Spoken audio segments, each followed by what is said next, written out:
dia 13 de maio, páginas 4 até 7.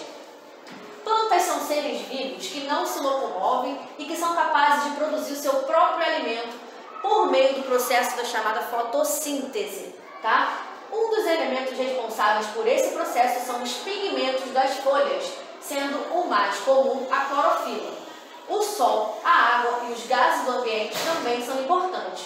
Outros seres vivos também realizam fotossíntese, mas não são considerados plantas, como é o caso das algas, tá? Às vezes, não pensamos nisto, mas as plantas estão presentes em vários momentos do nosso dia a dia. Além de serem utilizadas na alimentação, elas servem de matéria-prima para a fabricação de vários produtos, como perfumes, cosméticos, móveis, entre outros que estudaremos mais adiante. Como vimos, as plantas são capazes de produzir o próprio alimento e podem ser aproveitadas para muitas coisas, tá? Quando você passeia por um jardim ou uma praça, com certeza deve observar que as plantas têm tamanhos, formas e cores bem diferentes umas das outras, não é mesmo? Pois é. Encontramos na natureza uma grande quantidade de plantas diferentes. Temos árvores com vários metros de altura, plantas rasteiras, tá? Que são aquelas próximas do solo, plantas com flores, plantas que produzem frutos, plantas sem flores e nem frutos. Todas habitam os mais variados ambientes, tá?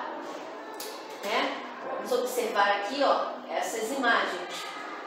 Observando a ilustração, podemos concluir que todas as plantas crescem e ficam do mesmo tamanho. Cada tipo de planta tem características diferentes.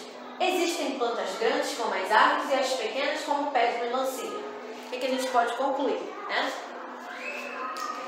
Grupos de plantas. Na botânica, a parte da ciência que estuda as plantas, há 4 grupos diferentes de plantas, com características fáceis de serem observadas. A separação acontece considerando, por exemplo, a presença ou a ausência de vasos condutores, sementes, flores e frutos, tá? Veja no quadro a seguir uma planta de cada grupo e sua descrição. Musgo, que são plantas com poucos centímetros de altura, não produzem flores nem frutos e suas folhas têm seu caule e suas raízes não são considerados verdadeiros, pois não são complexos como os de outras plantas. Dependem muito da água para o transporte de substâncias pela planta e para a reprodução. Por isso vivem em locais úmidos e com bastante sombra. Mambaias, tá?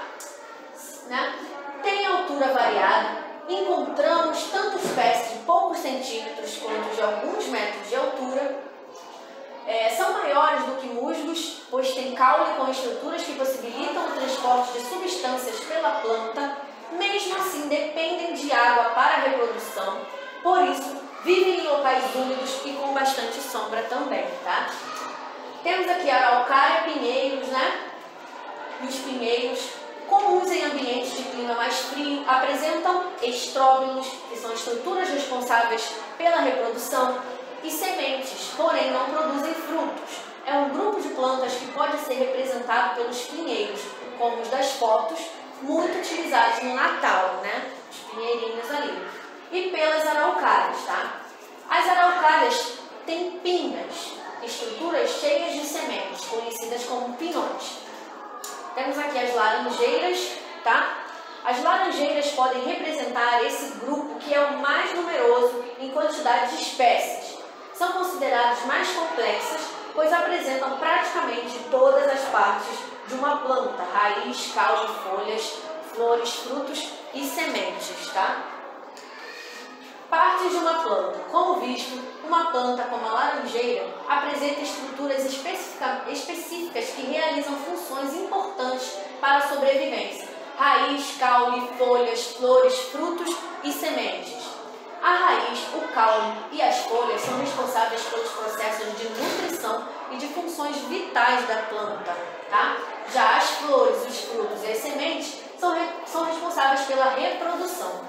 A seguir, vamos conhecer um pouco mais sobre cada passo de uma planta, tá? Estrutura de uma planta. Então, vamos observar aqui, ó. Flor, né? Fruta e semente, folha, caule e raiz, tá? Você conhece das plantas. Agora, assinale a afirmativa correta sobre esses seres vivos, tá? Uma planta completa é formada por caule, folhas, fruto, flor, semente e raiz, ou somente os frutos e as sementes são partes de uma planta? Marca o X aí, tá? Vamos conhecer agora um pouquinho da raiz e na próxima aula a gente termina de falar sobre a raiz, tá? As plantas são seres vivos que, em sua maioria, vivem fixas no solo. Há também algumas que são aquáticas, tá? Como os aguapés e a Vitória Régia, e outras que são consideradas aéreas, como as orquídeas, por não precisarem necessariamente da terra para se fixarem, mas todas têm em comum o fato de não se locomoverem e precisam estar em um substrato, tá? O que é substrato? É uma superfície na qual as plantas se desenvolvem, como a terra ou a água, tá bom? Por hoje é só. Um beijo e até o próximo vídeo.